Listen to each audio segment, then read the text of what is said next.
start by thanking you because this weekend we do have the local, I believe, Humane Society is here doing adoptions all weekend. Right across from my table. I'm in heaven. You guys, there's these two little puppies. Go look at them. If your heart wants, please take them home. They're so cute. And yesterday you helped sponsor an adoption. So tell us, Bridget, yes, we love it. Amazing, so great. So how did this all come to be? Did you see the dog and you're like, this one needs a home? They all need homes, all of them. You know, and I was looking at people and you could tell they were heart connected and they wanted to take. So I went over and I said, look, if anybody wants to adopt one and they can't afford the fees, I'll pay for it. And so I said, just put a sign up that the fees will be paid for. You watch. 5 minutes, you guys. 5 minutes.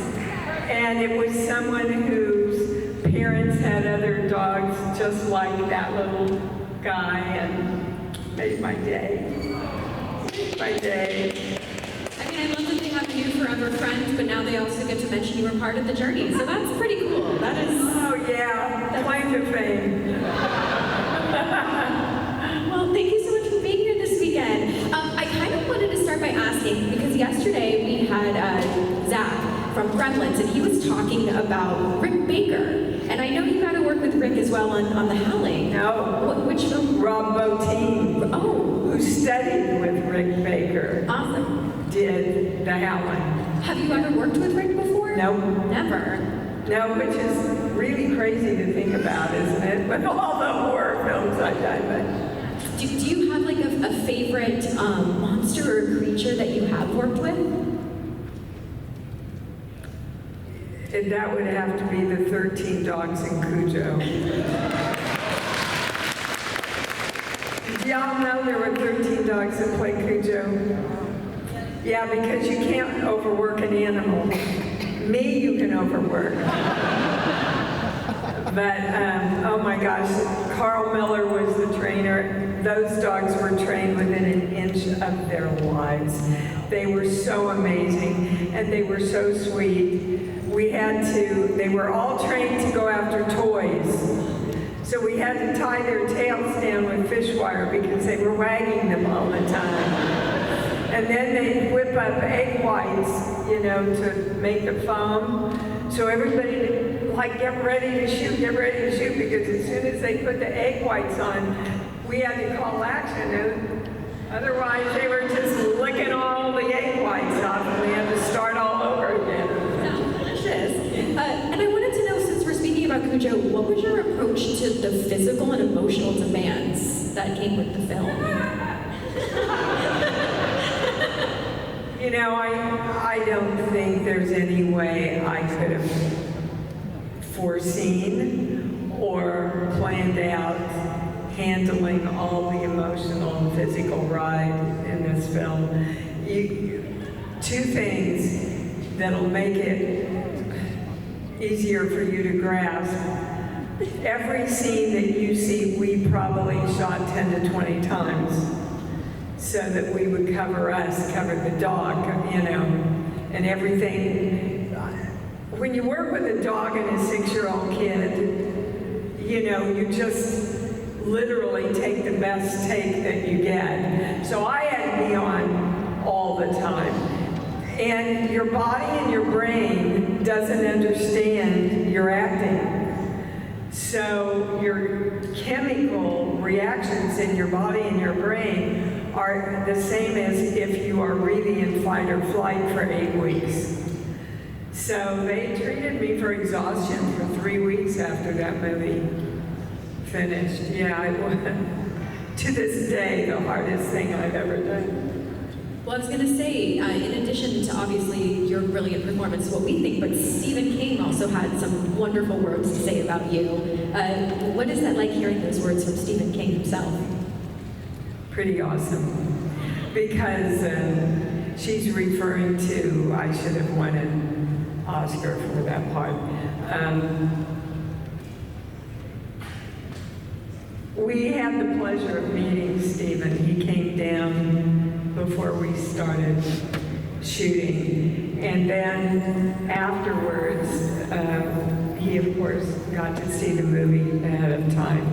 And he wrote us and said, thank God you didn't kill the kid at the end, because in the book, the kid dies. And I remember the producer, Dan Ladd, I love you, was asking me my opinion about what I thought, and I said, I think you're crazy if you kill the kid at the end of the movie. Half the people, and this was in the 80s, right? Half the people that are going to see the film probably haven't read the book. And I don't think we can put them through 2 hours of what we're going to put them through and not have any payoff at the end. And Stephen wrote us and said, thank you, I never got more hate mail than when I killed the kid at the end of Cujo. So before we delve more into your acting, I also wanted to mention you're an author, you do healing work, you're a speaker as well. Anything from born to bubble which I just love saying. So can you tell us? You said it right too. Practicing. Thank you so much. Can you tell us a little bit more about that side of things for you? Yeah, well, I'm a channel, Clairaudience channel. I have a healing practice all across the world. I have a radio show on every Sunday morning that's free to call into, ask the channel any questions about anything to get guidance in your life. It's on Sunday mornings at 9 a.m. Pacific time, which would be 12 here. It's funny, I spent half my life doing horror films and the other half of my life healing people from fear. Somehow, that dichotomy works really well for me. So it's just a really, really important part of my life. And my last book, Born, Giving Birth to a New You, is all about how to create and manifest what you want. Thanks to know. And did you do a TED Talk as well? Was that? Oh, yes. What was the preparation for giving a TED Talk?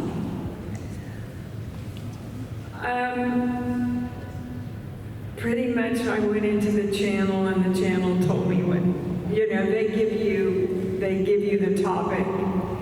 And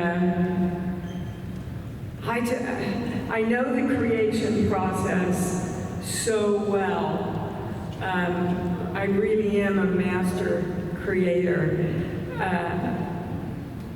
Not a lot of women in the business my age continue to work not nearly as much as I do. I've just finished 2 fabulous films, and I'm on my way to Albuquerque to do a guest star in a new Netflix series. So, and a lot of conventions. And then I'm in the process of writing another book called Horror Stories from the Life in Horror Films. Look for it. Yeah, thank you. So, no matter what you see on camera, the stuff really happens off camera. So if it's okay with you, we do have a microphone in the audience. Oh, I love it. Whatever questions y'all might have for Dee, now is your opportunity. Yeah, come on down. Yeah, come on. It's like 8th grade. Somebody's got to start. Go ahead. What's your name? Hey, so my name is Sheldon, and I've always been a big fan of yours and Thank you. a lot of movies. I met you at Carolina Fear Fest last year. I think it was last year. Or Haven't aged a bit, have I? Oh, no. I always ask this for actors. As far as the movies that you were in, do you have like a favorite, maybe like a performance? Oh, Cujo, hands down. Cujo. Yeah. I just feel like I run my soul out and put everything up there on the screen that I have. Yeah, I do. And of course, I love the Halloween of the Frighteners. And of course, I adore E.T., especially for how it's helped heal our world in many ways. Thank you. With you on Halloween 2007. Yeah. Oh, let me tell you, I've done 5 projects for Rob now. Love that man. I love him. He and Sherry are the sweetest people. Question? Yeah, thank you. Okay, I wanted to ask because the last time I got to do a panel for you was in Orlando at Spooky Empire. And when we were there, you were mentioning Book of Mormon because they say Orlando. So I want to know which of your... Doing that at the table, yes. Orlando! Yeah. Which of your films do you think would translate into the best musical? Cujo the musical? Like with puppeteer dogs? That could work. Y'all, I have a picture on my table where the director and I and Cujo are like this. The best musical, oh my gosh. Well, there was a little movie called 10 I did with Bo Derek and Dudley Moore. I would have to pick that one for a musical. Love it. Yeah, thank you. So much. Oh my gosh. Hey, go ahead, Jane. Hi, Dee. I'm Jason. How are you? Hi, Jason. I also wanted to ask about Halloween 2007, because this is the first time we get to meet Laurie Strode's parents. So I wanted to know what was your preparation for that, and also your death scene is incredibly violent. What was it like to film? Okay, so let me tell you about the death scene. I went in and I was supposed to die going down the bookshelf. 3 weeks later, the producers called and said, "We need you back." I said, "But I've already died." They said, "Yeah, but Rob wants to kill you better." So when I went back in, they picked me up and dragged me through the hall. And okay, so cut to Tyler Main and I doing this death scene. How many people have met Tyler? Yeah, you know he is the sweetest, gentle. I kept saying, "Tyler, grab my hair, it's okay. I'm gonna hurt you, Dee." It's no, but grab. So finally I just took it on myself. We got it done, but he was just so sweet. And then, so he pulls me back, and then they brought the stunt woman in to throw her into the glass, and then I got down into the glass, and he pulls me back up. But that was really funny. Rob wants to kill you better. And I'm telling you, they brought in a bug sprayer and sprayed me down with artificial blood. I've never had so much. I walked like this to the van, you know, and I said, "Don't you have some cellophane or plastic or something?" Because I didn't, it got all over the car, the van, and I was drenched, literally. Worth it. It was awesome. Thank you. Thanks. So you mentioned working with Rob on multiple occasions. What is he like as a director? What's his style? What's his style? Well, I'll give you kind of an example. When he sent me the script from 3 from Hell, and I read it, and I wrote him back an email, and I go, "Oh, Rob, I have to do this part, but I have to look like crap. I don't want any makeup. I'm gonna dye my hair brown. Can I have worm rim glasses?" He writes me back, "Okay." And in Lords of Salem, I'm sitting in my dressing room, and you know, we give sherry to the devil. And I'm sitting in my dressing room, and I'm getting ready to do the scene that comes after that. And I'm going, "No, there's something not right. Something was bothering me." And finally, I realized that the first part of that movie, I'm just playing a part. I'm playing this cute, you know, blonde airhead. which is, of course, not who I really am. I ran up to Rob. He was shooting another scene and said, Rob, and I told him what I got to, and I said, I can't look the same. I have to slick my hair back and harder cheeks. And he went, looked at me and went, you got 15 minutes. That being said, you're given a lot of room to bring in your own ideas and your own improvisation. Those of you that have seen the movie Halloween, the whole kitchen scene with the bagels, half of it's improv that we did. And he knows exactly what he wants. And he usually gets it because he knows the actors and he works with all of us. He kind of has a stable of actors that keep coming back to work with him. But if you don't get there, he's able to tell you exactly what to do and what he wants. But he gives you free rein to play with it first, which is, for an actor, heaven. It's the best of all worlds on a set when a director will do that. Hello. Pretty awesome. Awesome. You are obviously a big history buff in terms of the genre. If you could go back prior to your acting days and play a role in the history of horror, what would it be and why?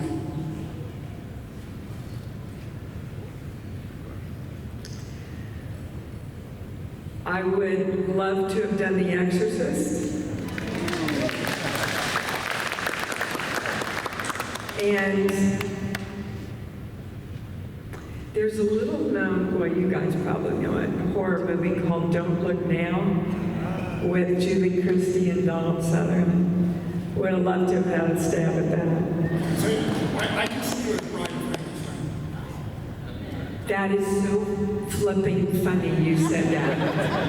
Because when I was little, my brother was babysitting me and my mother said, no horror films. I was scared to death of everything. So he showed me Bride of Frankenstein. And my mother made him let me sleep with him for 2 months because I was so scared. Yeah, thank you. That was a great question. All right, who's up next? Come on, guys. Now's your chance. Now's your opportunity. Go ahead. What's your name? Hey, Queen Dee. Hi, baby. Yeah, I know a lot of people talk about Cujo and all the other things. I personally love you and the Frighteners. Thank you. Can you tell us about the Frighteners working with Peter Jackson? Yeah, absolutely adore Peter Jackson. He really was like a big hobbit. It was winter when we shot in New Zealand, and he would come to the set in cutoffs, flip-flops, and a down jacket with his big burly beard, you know. I adore Peter. He's one of the kindest directors I've ever worked for, not just with me, but I watched him down to the best boy. You know, if somebody had an issue, Peter was there. You could talk to him at lunch. It was just, it was a really amazing experience. And a lot of you know that my husband passed away while I was shooting The Frighteners. And I could not have asked for more love and support than I got from that entire set, especially Peter. I remember he said to me, Dee, this is your life. You go home, take care of your life. This is just a movie, you know? And trust me, there are a lot of directors that would not have approached it that way. So, Well, thank you. thank you.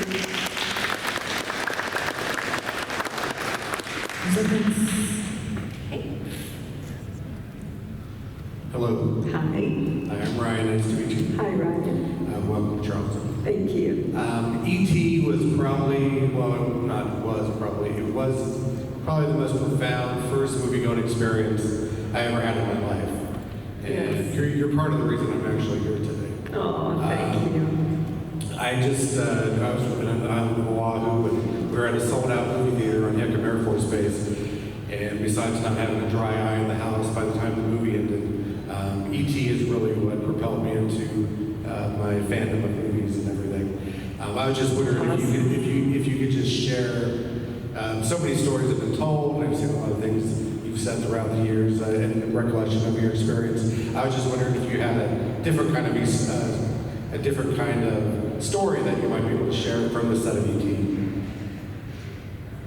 You got an hour? I do. Well, there was one scene where E.T. with the little person in E.T. Caught fire, and everybody froze, and Stephen threw himself on top of it and put out the fire. I mean, it was a little fire. Everything was fine. Even the costume was fine. But it was shocking, to be on set when it happened. I have really fond memories of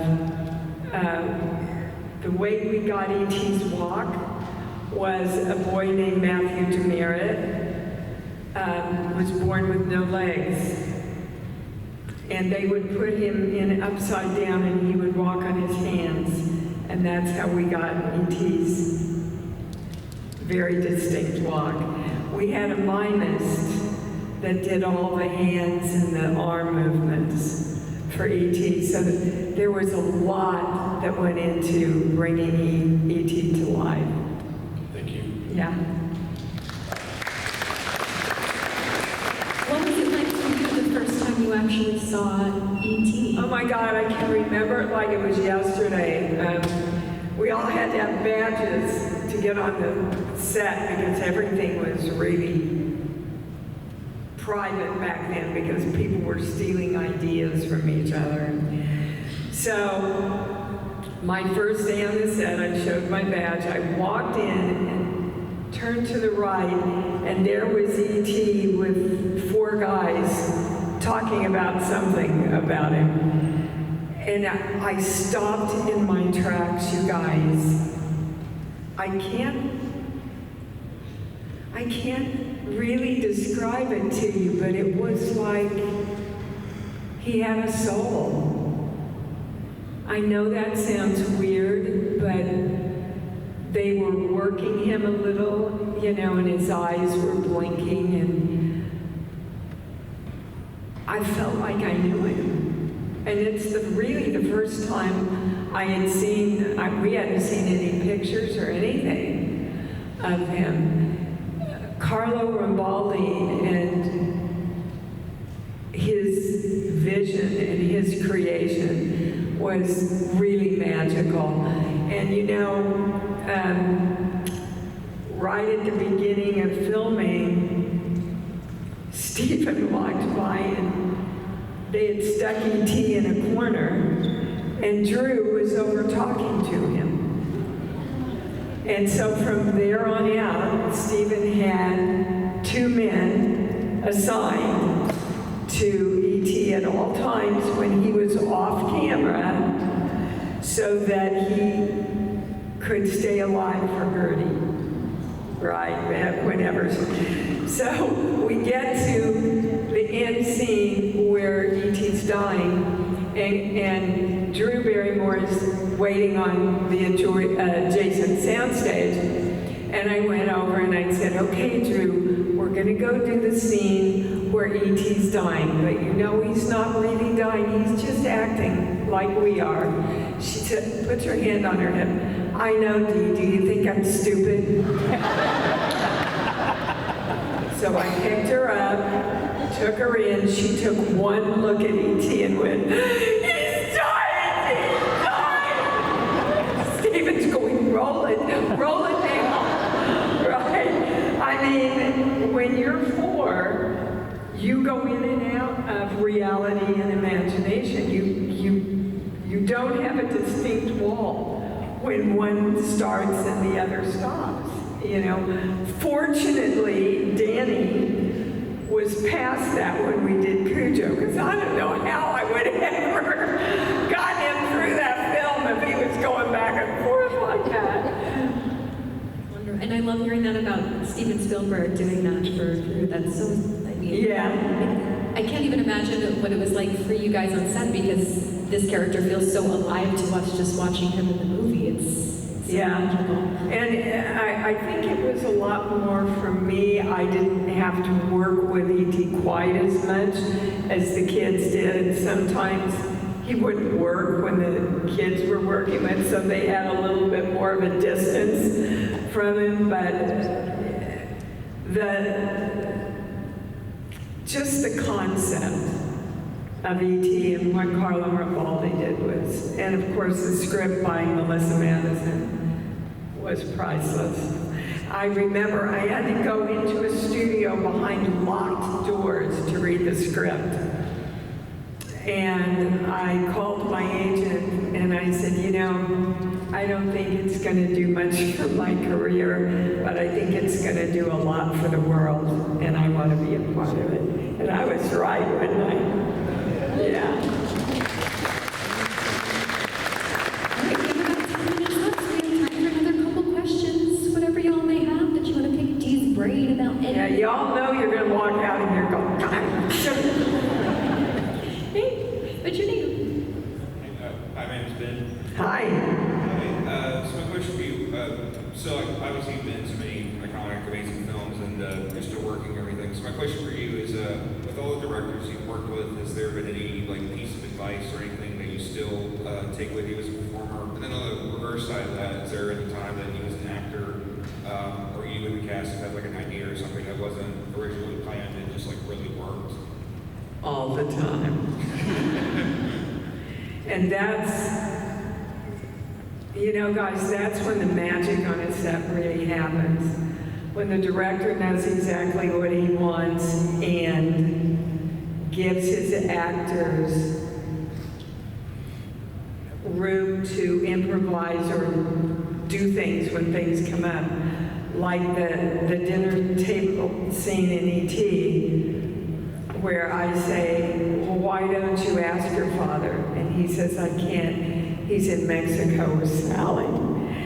And Mary feels all these tears coming up, and Mary thinks, oh, I can't let my kids see me cry. So I got up and left, which was not in the script. And Stephen came over and he said, Dee, why did you get up and leave the table? It's not in the script. And I explained to him what happened to me, Mary. And he looked at me and he turned around to his crew and he said, you've got 30 minutes to build me a new kitchen wall. I need a sink with running water in it, so he could take me over to the sink and bring me back into that big close-up where I say he hates Mexico. And it all happened just because Mary didn't want her kids to see her cry. And because Stephen realized a truthful moment and expanded on it. And that's, you can't ask for any more than that. Did I answer your questions? Yeah. Okay. Thank you. Hi, baby. Thanks. And Mary, any roles that you passed on that you wish you didn't? Not because I chose to. There were a couple of roles that I wasn't able to do because they wouldn't let me out of something else. I did turn down, I'm from Kansas, let's start there. And at the beginning of my career, it was one of Ron Howard's first films, and the girl from Cheers ended up playing. She was a prostitute, and I thought my grandma will turn over in her grave.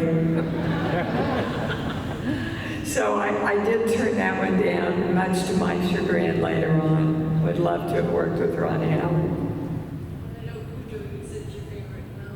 Yeah, Cujo's my favorite of mine. How was it like working with Drew Barrymore? Like being that little.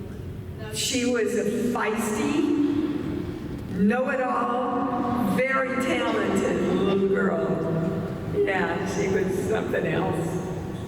The first day on the set, I was in a big director's chair, and she walked up and she said, "Hi, Dee, I'm going to sit on your lap now."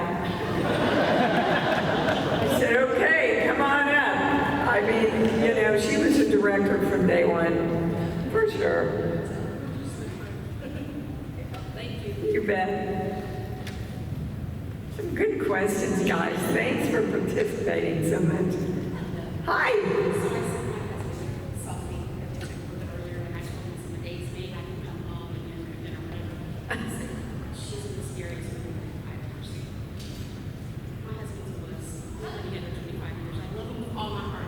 Which was? Huh? Oh, for God's sake. I cannot tell you how many times I hear that at my table. He still can't watch it. He's scared of it. It's always a big guy like this.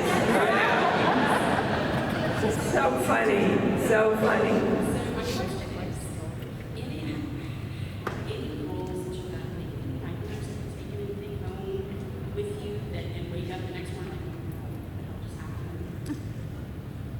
You know, by the time I was doing a lot of horror films, it's interesting, the one that comes to mind the most is 10. I was talking one time when I was home for Christmas about how I had learned that I couldn't take my character home with me off the set, because I did for a while. And my mother said, "I've been waiting for this moment." She went and got letters that I had written to her from 10. Mary Lewis wrote them, I didn't. I mean, it was kind of weird to me to see that I went into La La Land that far. But you learn really quickly that even in between takes, you strive to kind of not leave your character, but take them and put them here. I mean, if I didn't do that in Cujo, I wouldn't be here today. Seriously, it was just too hard a romp. Yeah. All right, we got 2 more questions. Hey, what's your name? Hi, Dee. My name is Carl, and I was wondering, when did you start walking down your spiritual path that you got into? Like, when did you get into healing and Years ago. I've been doing my healing work, guys, for probably 30 years now. But I used to channel, of course I didn't call it that, when I was, and a lot of kids do, by the way, and a lot of you do. Anytime you think, oh, you know, I should call so-and-so, and they call 2 days later, that's channeling. When I was about 8 years old, I was very close to my grandma, and I woke up at around 2 a.m. in the morning, and I went in and woke my mom up, and I said, something's wrong at Grandma's house. And God bless my mother. She had to be at work. She left at work at 7 a.m. She got up and we called, and Grandma didn't answer. So we got in the car and drove over there. And the cat had gotten up and turned all the burners on, and they hadn't lit. So all the gas was, who knows if she would have been okay. My father, as most of you know probably by now, committed suicide. And a couple of days after that happened, there was this bright light, which is the name of one of my books, in the mirror. And it left the mirror, and I heard, It's not your fault. Button nose, he used to call me. It's not your fault, button nose. I'm okay. I'm learning the lessons I should learn. Your job, and I'm saying this to all of you who have lost someone, because I've talked to a lot of people on the other side.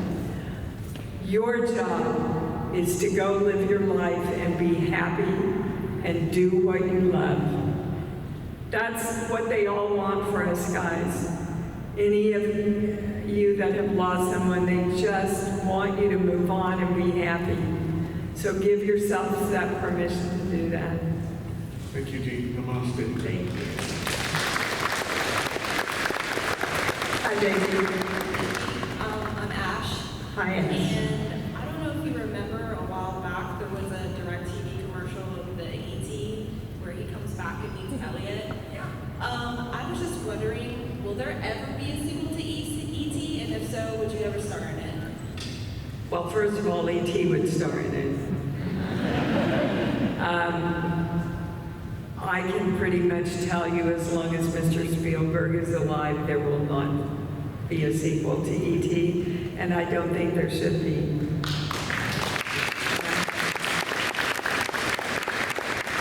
So before we do wrap it up, obviously, like, you've worked in multiple genres, but the horror community is, you know, obviously something very close to all of us, and I just want to know, what does being part of the horror community mean to you? I can tell you that horror fans are the best fans in the world. Bar none. You guys just know your shit. You know? And you're so loyal and caring. I love you. I really do love you, and I mean that from my heart. Thank you. And we love you too.